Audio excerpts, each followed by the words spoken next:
everyone for being on this call today. Mayor, Congresswoman Holland, you know, my colleague on City Council, Councilor Borrego, and all the community leaders that are here, and obviously the respective staff. You know, I think this is just so important that we begin to move forward. You know, New Mexico, as Councilor Borrego stated, is better than this, and we are working and always trying to make our city and our state a better place to live. So with that, I'm just actually going to go into my remarks. I want to just kind of keep them really focused, and you know, I've been writing and rewriting all weekend because I know how important this is, you know, as a Hispanic woman from New Mexico. And I just really, before I get started, I want to thank, and a special thanks to Congresswoman Holland. I really appreciate, this is a very tough discussion on both sides, and I really appreciate you wanting to come together to unify. And to our mayor, who is just so supportive in terms of really being there to help us to get to where we need to get. So with that, I'll get started. My family's thoughts and prayers go out to the young man who was shot this past Monday. We pray for his speedy recovery.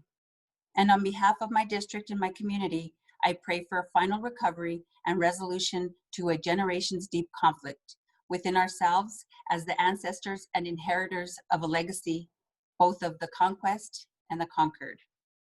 Our New Mexico history is long and complicated.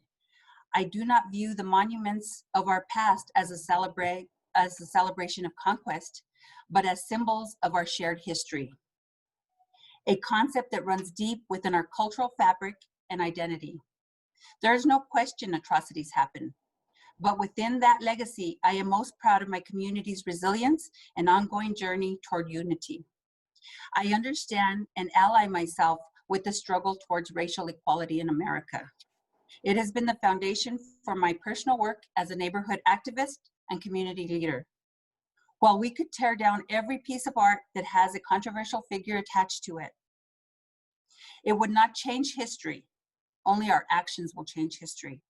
And as part of that, we can engage in a discussion about the appropriate historical context for our monuments to the past. The compelling reality about our history is that we share our lineage. We have a shared history and we share our blood. Oh, I'm sorry. I'm sorry.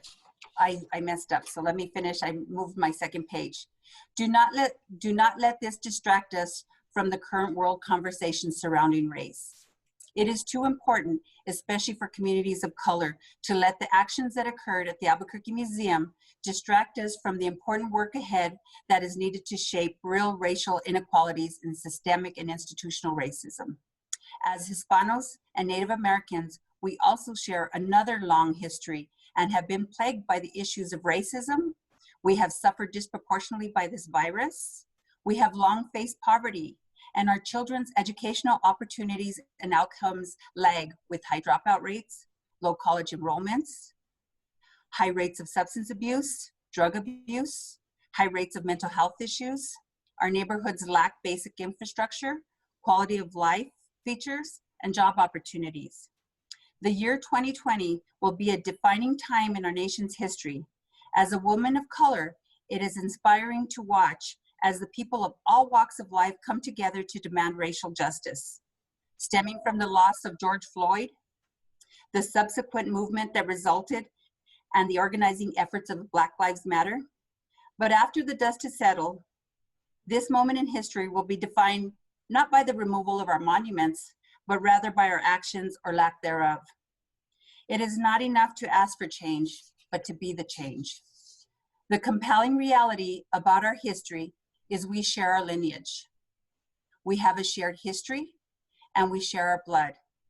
It is our unique culture that we pride ourselves with, from our relationship to the land and the environment, our food that is a rich blend of contributions by both Spanish and natives, our melded traditions by both spirituality and ritual, our artistic and intellectual expression that is unique unto ourselves and sought by so many throughout the world, to our traditions and celebrations, and more importantly, to our deep faith, shared by both Hispano and Native Americans.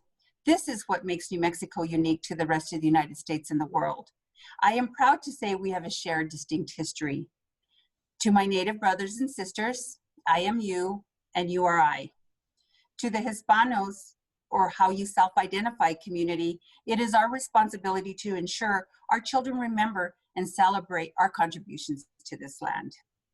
Let us not repeat the errors of the past, but rather be and set the example for the future, be the leaders for the world, for our children, for our grandchildren, and for generations to come.